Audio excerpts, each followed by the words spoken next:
Hey everyone, and welcome to the second video of the OpenRocket tutorial series. My name is Aryanna, and I am Launch Logistics Manager here at Rutgers RPL.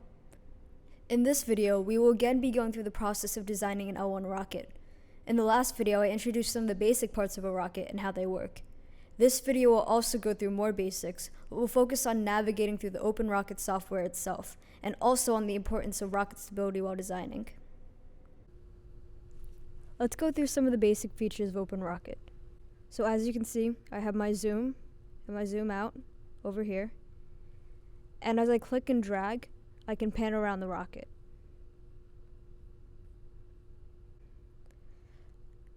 This slider over here allows me to rotate the rocket.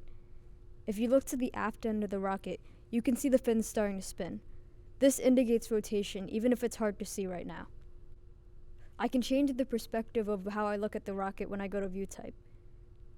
This gives you a back view, and you can still see the fins rotating.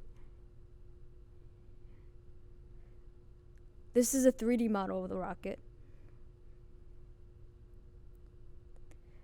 This allows me to see the unfinished version of the rocket. The difference between this one and the last one is that I can see the material.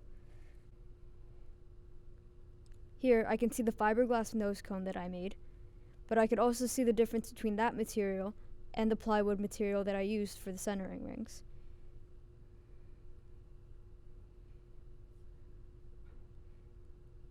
If I go to 3D finished, I can see the cardboard tubing.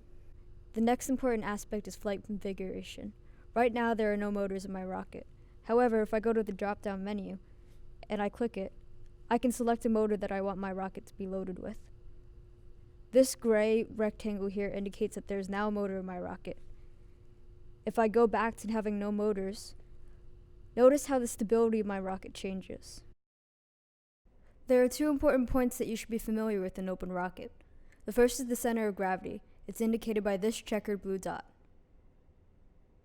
The second is the center of pressure, indicated by this red dot here. We will refer to these many times in the design manual as CG and CP. Over here is the stability, the distance between the center of pressure and the center of gravity, divided by the outer diameter of the body tube. Stability is measured in calibers. It's really important that the stability of your rocket is at 2 in the end. Right now, it's at 2.58. However, you can see that when my motor is loaded inside of my rocket, my stability is at 1.99, which is good enough. Always make sure that in the end, that your motor is loaded inside. If your motor is not inside, then you are simulating a rocket without a motor. Realistically, this can't happen. You can't launch a rocket without a motor. Stability is crucial to having your rocket fly successfully. Too low of a stability will mean that the rocket will be unstable and flail around. So it should go this way this time. So pretty much, we also have some other rockets to shoot off that we're trying with the rocket.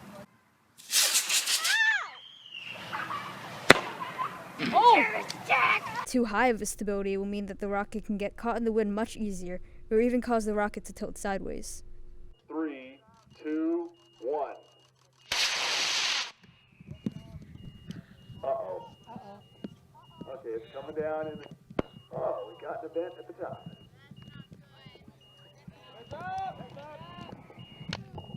Ouch. Darn it. Okay. Make sure you are checking this value at all times while designing. Most changes to your rocket will somehow affect your stability. Do not assume that it will always stay the same as you are adding things to it. It sucks to have a really nice design, only to check your design an hour later and see way too high or low of a stability.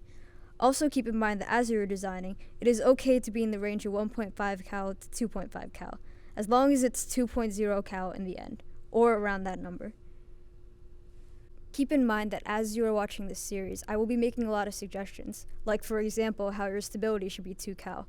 You may find that you have a rocket design that you really like, but the stability isn't 2 cal. Maybe it's very far off from that. Keep in mind that the more you deviate from 2 cal, the more you're risking your rocket design. Your certification may not be approved by the NAR if it is too far off. Even if it is, you increase the risk of your rocket ending up like in one of the videos. Your motor costs about $50 with shipping and can only be used once. If it fails, you will need to buy another one and possibly need to rebuild your rocket from scratch. Also keep in mind that the warnings I give you throughout this series are past mistakes that we've seen from other L1 certifications here at Rutgers that have failed. They are meant to save you money and time. The last thing I want to go over is hiding components in OpenRocket. There's actually no official hide button in OpenRocket. However, if I double click on any of the components in this menu in the top left over here, and then I go to Appearance, uncheck Use Default Color, and then I can change the component color to white, and then press OK. So as you can see, my nose cone has now disappeared. What it does is it makes the blue lines that were there before white and blends it in the background. You won't have to do this, but it's good to have if necessary, especially when dealing with things like your fins touching the motor tube, which we'll get to later on. And when you want to do it again, just double click on nose cone again, go to Appearance, Component Color, and change it back to blue.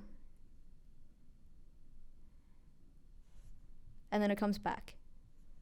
In the next video, we'll get to the designing of your L1 rocket.